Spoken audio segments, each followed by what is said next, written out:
Hello बच्चों, कैसे हैं आप लोग। आशा करता हूँ कि इस वीडियो में मैं नया वीडियो लेकर आ रहा हूँ। आप लोग बहुत ही उत्साहित होंगे। आज एजुकेशन हब चैनल में ये मेरा फर्स्ट वीडियो है। जैसा कि आप बिहार की प्रमुख नदियों के बारे में जानेंगे।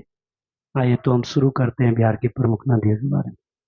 बिहार की जो प्रमुख नदियाँ हैं वो 14 हैं। उनमें गंगा है, बागमती है, कोसी है, घाघरा है, उसके बाद गंडक है, बूढ़ी गंडक है, महानंदा है, कमला है, उसके बाद सोन है, कर्मनाशा है, अजय है, फाल्गु है, पुनपुन है और कीम नदी। सबसे पहले जानते हैं कि जो गंगा नदी है वो आपको सिवान से शुरू होता है और सिवान से शुरू होकर भागलपुर तक जाता है। ये बिहार की सबसे प्रमुख नदी है और प्रमुख नदियों में गंगा जो है वो काफ़ी बेहतर नदी है ना। बिहार की जीवन रेखा कर लीजिए, ये मानी जाती है क्योंकि बिहार का सबसे बीचों बीच से निकलने वाली ये नदी है और जो उत्तर भारत बिहार और दक्षिण बिहार दोनों को जोड़ने का काम करती है। उसमें अब गंगा के बाद बात करते हैं कोसी नदी का। कोसी नदी को बिहार का शोक नदी के नाम से जानते हैं हम सभी लोग। और जो कोसी है वो कटिहार से शुरू होता है और कटिहार से शुरू होकर आपको आपको सीधे आता है और बेगूसराय के आसपास के एरिया में जाके मिलता है। उसके बाद फिर आप बात करते हैं हम कमला नदी के बारे में। जो कमला नदी है वो बिहार में लगभग उत्तर बिहार की ये 6-7 नदियां हैं। कोसी है, कमला नदी है, बागमती नदी है, बूढ़ी गंडक है और गंडक। ये 7 प्रमुख नदियां हैं। हम जानेंगे कि ये सातों नदियां बिहार के उत्तर बिहार में उत्तर में से उत्तर से निकलने वाली नदियां हैं।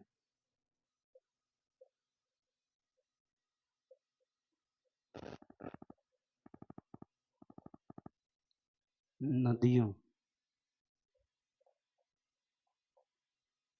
में प्रमुख है जो उसमें कोसी है, कमला है, बागमती है, बूढ़ी गंडक है और गंडक है।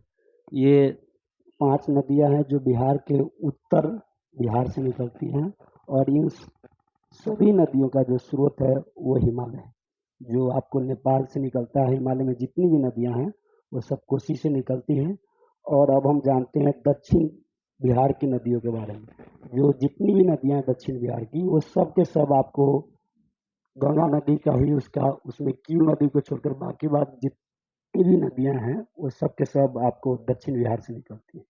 उसमें सोन है, पुनपुन है, फाल्गु है और अजय है। अब हम जानते हैं कि जो ये नदियां हैं वो खासकर आपको नदियां हैं वो आपको उत्तर बिहार में जितनी भी नदियां बहती हैं वो सब सालों भर आपको क्या रहती हैं, जल भरित रहती है। इसका मुख्य कारण ये है कि सालों भर नदियों के बे सालों भर पानी होने के मुख्य कारण है कि ये सभी नदियों का जो उद्गम है वो हिमालय से निकलती है, जिसके कारण बर्फीला एरिया पड़ता है और इन सभी नदियों में सालों भर पानी रहती है। जबकि दक्षिण बिहार की जितनी भी नदियां हैं वो गंगा का स्रोत है। जब गंगा सूखने लगती है तो इसके वजह से दक्षिण बिहार की जितनी भी नदियां हैं जैसे सोन है, पुनपुन है, फाल्गु है, कील है, याजय है, कोई भी नदियां हैं वो दक्षिण गर्मी आते आते इन सभी नदियों में दक्षिण बिहार की आपको कह लीजिए, दक्षिण बिहार में जितनी भी नदियां बहती हैं दक्षिण बिहार की जो भी नदियां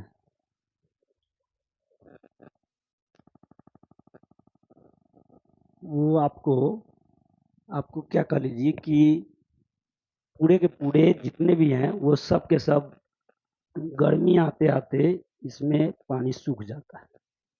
और इसका प्रमुख कारण है कि गंगा के नदी का जो पानी है वो धीरे धीरे क्या होता है, गर्मी आते आते उसका कई भागों में पानी जो कम पड़ जाता है, जिसके वजह से दक्षिण बिहार की जितनी भी नदियां हैं वो सब के सब सूखने लगती हैं। और इस कारण से वो दक्षिण बिहार में जितनी भी नदियां हैं वो आपको साल भर में पानी नहीं रहता है। बरसात के समय पानी भरपूर आ जाता है और बरसात जैसे ही ख़त्म होता है उसके बाद ये जितनी भी नदियाँ हैं वो सब पानी की कमी, जिसके कारण दक्षिण बिहार के कई भागों में गर्मी के दिनों में सूखा पड़ने की संभावना जो है वो बढ़ जाती है। सूखा बहुत ज़्यादा हो जाता है जिसकी वजह से दक्षिण बिहार में अब इसका एक जो बिहार में बाढ़ आता है, इसका प्रमुख कारण है कि बिहार में जितनी भी नदियाँ निकलती है उत्तर बिहार में खासकर बाढ़ आता है। और बाढ़ आने के पीछे प्रमुख कारण क्या है कि जितनी भी नदियां हैं वो हिमालय से निकलती है और सालों भर पानी बना रहता है। और खासकर इस भाग में आने वाली नदियां जो है, कोसी नदी जो है बिहार की शुक नदी के नाम से जानी जाती है, वो सबसे ज्यादा तबाही मचाने का काम करती है ना। कोसी नदी खासकर कटिहार, दरभंगा, है ना, क्योंकि इस कई नदियां जो है आके आते आते बहुत सारी नदियां मिल जाती है, जिसकी वजह से कोसी नदी में नेपाल में इसमें एक बांध भी बना हुआ है। कोसी पर बिहार में सबसे पहले ये परियोजना था, कोसी परियोजना, है ना, जो बिहार को बाढ़ से बचाने के लिए आया था। बिहार को कोसी में बहुत ज़्यादा त्रासदी होती थी, कोसी, कटिहार और दरभंगा वाले एरिया में। इसको बेहतर बनाने के लिए, बाढ़ से ग्रसित न हो, बाढ़ से अभी भी बिहार के बहुत सारी ऐसी नदियां हैं जो बाढ़ से प्रभावित होती है, लेकिन इन सभी नदियों में सबसे ज़्यादा जो तबाही मचाती है वो कोसी नदी है। अब कोसी नदी के बाद बात करते हैं कि जो कमला नदी है, बूढ़ी गंडक, ये बूढ़ी गंडक जो है वो पूर्वी चंपारण वाले एरिया से निकलता है। पूर्वी चंपारण वाले एरिया से निकलकर ये आपको खासकर सब के सब फिर बूढ़ी गंडक से निकलकर बागमती मिलती है। और बागमती के बाद मिलने के बाद ये फिर ये दोनों नदियाँ जुड़ जाती है आपस में, और जुड़ने के बाद गंगा नदी में आके मिलती है। और जिसके कारण जैसे जैसे बिहार में गंगा नदी आगे बढ़ती है, उसके वजह से क्या होता है कि इन नदियों में गंगा जब बेगूसराय के आसपास के एरिया में आता है तो इसमें बहुत ज़्यादा बढ़ जाता है, जिसके वजह से गंगा नदी भी भारी तबाही मच जाती है बरसात के दिनों में। अभी भी देख रहे हैं कि इस साल किस तरह से बाढ़ की वजह से कई ऐसे जिले हैं जो बहुत ज़्यादा प्रभावित हुए हैं। उनमें आपको देखने को मिल जाएगा बेगूसराय है, पटना के आसपास के एरिया में जो काफ़ी जो नदियों से सटे हुए एरिया हैं वो काफ़ी ज़्यादा प्रभावित हो रहे हैं। और जिसके वजह से क्या हो रहा है कि और इसका जो मेन सोर्स है ना, कि गंगा नदी दोनों चीज़ों की संभावनाओं को हम खत्म कर सकते हैं। बाढ़ से भी बिहार बच सकता है, और हम कह सकते हैं कि सूखा जो दक्षिण बिहार वाला एरिया रहता है वो सूखा से ग्रसित रहता है, उससे भी बचा जा सकता है। लेकिन नहीं बच पाने के कारण कि इस तरह का कोई योजना नहीं बनाया गया सरकार के माध्यम से या समूह मिलाकर, जिसकी वजह से बिहार, दक्षिण बिहार वाले एरिया में काफ़ी ज़्यादा प्रभावित होता है। दक्षिण बिहार वाला एरिया है वो बहुत ज़्यादा सूखा से प्रभावित रहता है, और बिहार वाला जो एरिया है जैसे ही बरसात आता है उस वजह से बिहार के खासकर उत्तर पूर्वी बिहार के, उत्तर और पूर्वी बिहार के एरिया में काफ़ी ज़्यादा बाढ़ आता है, जिससे आपको कह लीजिए कि भागलपुर एरिया है या किशनगंज का एरिया है बहुत ज़्यादा प्रभावित रहता है, और इस वजह से बाढ़ की समस्या झेलने को पड़ती है। अब बात करते हैं बागमती के बाद आता है बूढ़ी गंडक। बूढ़ी गंडक, बागमती जो है, अब हम बात करते हैं गंडक की, बूढ़ी गंडक हो गया। गंडक की बात करते हैं, गंडक जो है वो पश्चिम चंपारण से निकलकर पटना में आके मिलती है। गंडक जो आप हाजीपुर में कई लोग जानते हैं, ये जानते हैं कि हाजीपुर में ही गंगा नदी बहती है, लेकिन जो हाजीपुर जो कोन्हारा घाट है वो गंगा नदी नहीं बहती वहाँ पे आपको बहती है गंडक नदी, है ना। और जो पहलेजा घाट पड़ता है वो एरिया पड़ता है गंगा नदी।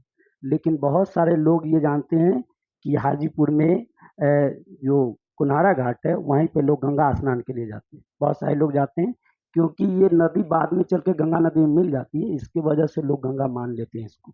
अब हम बात करते हैं कि दक्षिण बिहार वाले में जो एरिया में गंगा नदी निकलती है वो आपको सोन है, पुनपुन है, फाल्गु है और कीम है। आशा करता हूँ कि ये जो आपको क्लास है वो अच्छी तरह से समझ में आया होगा। और अगर आपको वीडियो बहुत अच्छा लगे तो आप लाइक करें, कमेंट करें, सब्सक्राइब करें। और किस व्यू पे अगला वीडियो लाया जाए, बिहार से रिलेटेड हम नए नए वीडियो लाने वाले हैं, वो किस व्यू पे लाया जाए वो आप कमेंट करें। Thank you very much. Hello friends, hello दोस्तों, कैसे आप सभी उम्मीद करते हैं कि बहुत बेहतर होंगे। जैसा कि हमारे धनंजय सर जो है आज आप लोग के लिए बहुत बेहतर क्लास लाए हैं बिहार से संबंधित नदियों के बारे में। उम्मीद करते हैं मेरे प्यारे बच्चों बहुत बेहतर समझाए हैं, तो आपको उम्मीद करते हैं कि आपको भी बेहतर समझ में आया होगा। मेरे प्यारे बच्चों धनंजय सर जो है यूं ही आपके लिए बेस्ट क्लास सोशल में वो भी खास करके मैप से रिलेटेड बहुत कुछ लाने वाले हैं प्यारे बच्चों। बस आपको करना इतना ही है कि इस वीडियो को जितना ज़्यादा से ज़्यादा हो सके शेयर करें, लाइक करें, कमेंट करें, ताकि सर का हौसला बुलंद हो सके और सर आपके लिए फिर से नए जोश एनर्जी के साथ बेहतर बेहतर क्लास आपको लिए लेकर के आए। Thank you, all the best.